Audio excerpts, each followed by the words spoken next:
یہ مختصر سی زندگی جو بچپن کے علاوہ اور سونے کے علاوہ تھوڑی سی زندگی ہے، اس زندگی کو ہم اعمال والا بنا لیں تو یہ انسان کامیاب ہے۔ اسی کے لیے حضرات انبیاء کرام سب سے پہلے لا الہ الا اللہ کی دعوت کو لے کر آتے اور اس کی دعوت کو لے کر قوم میں پھرتے۔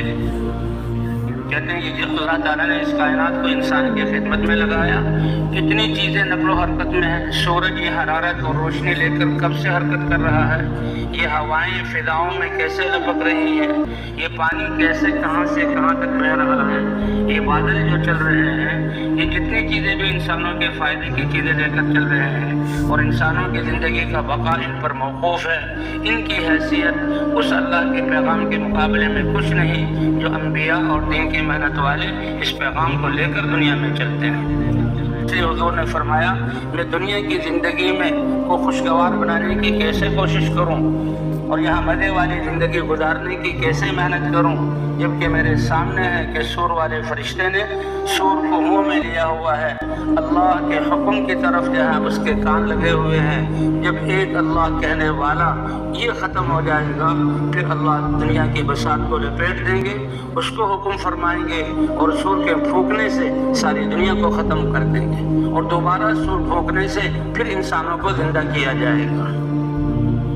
یہ اللہ کا امر ہے۔ اس لیے اللہ نے حضرات انبیاء کرام کو بھیجا۔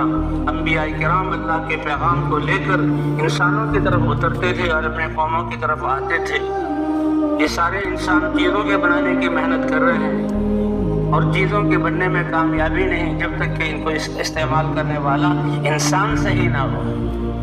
اور انسانوں کے بننے کی محنت یہ چیز زراعت سے اور جو ہے وزارت اور حکومت اور تجارت سے نہیں، انسانوں کے بننے کی جو محنت ہے وہ دعوت والی ہے۔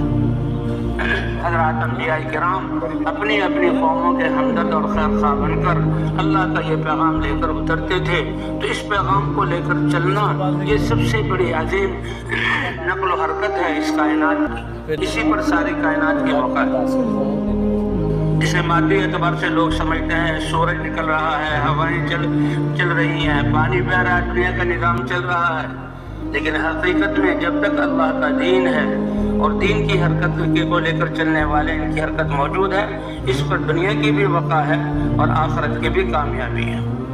اللہ پہلے اس ایمان اور اعمال پر انسان کی آخرت کو بناتے ہیں اور اسی کا برتاؤ اور اثر دنیا میں بھی اللہ اطمینان اور عزت اور پاکیزہ اطمینان والی زندگی عطا فرماتے ہیں۔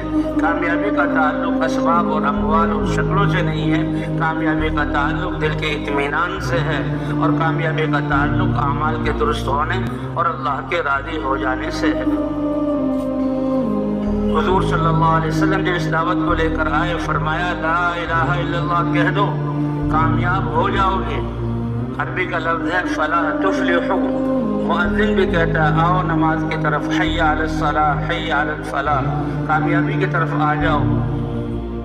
تو علماء نے لکھا ہے فلاح کامیابی یہ اتنا اونچا اور اتنا گہرا اور اتنا جامع لفظ ہے کہ دنیا اور آخرت کی ساری خیریں اس میں چھپی ہوئی۔ اب اللہ کے رسول عربوں کو کہہ رہے ہیں کہ لا الہ الا اللہ کہہ دو تو فلاح پا جاؤ گے، کامیاب ہو جاؤ گے۔ حضرت بلال رضی اللہ تعالیٰ عنہ نے اس کلمے کو پڑھا اور کلمے کو پڑھ کر اس کی دعوت شروع کی۔ حضرت خباب رضی اللہ تعالیٰ عنہ نے اس کلمے کو پڑھا، کلمے کی دعوت شروع کی۔ حضرت ابوبکر صدیق اس کلمے کو پڑھنے کے بعد کلمے کی دعوت دے رہے ہیں، لیکن ان کلمے کی دعوت پر حضرت بلال پر جو مصیبتوں کے پہاڑ ٹوٹے، مشقتوں کے جو ہے پہاڑ ٹوٹے، اس پر حضرت بلال رضی اللہ تعالیٰ عنہ کو ذرہ برابر تردد اور شک نہیں ہے۔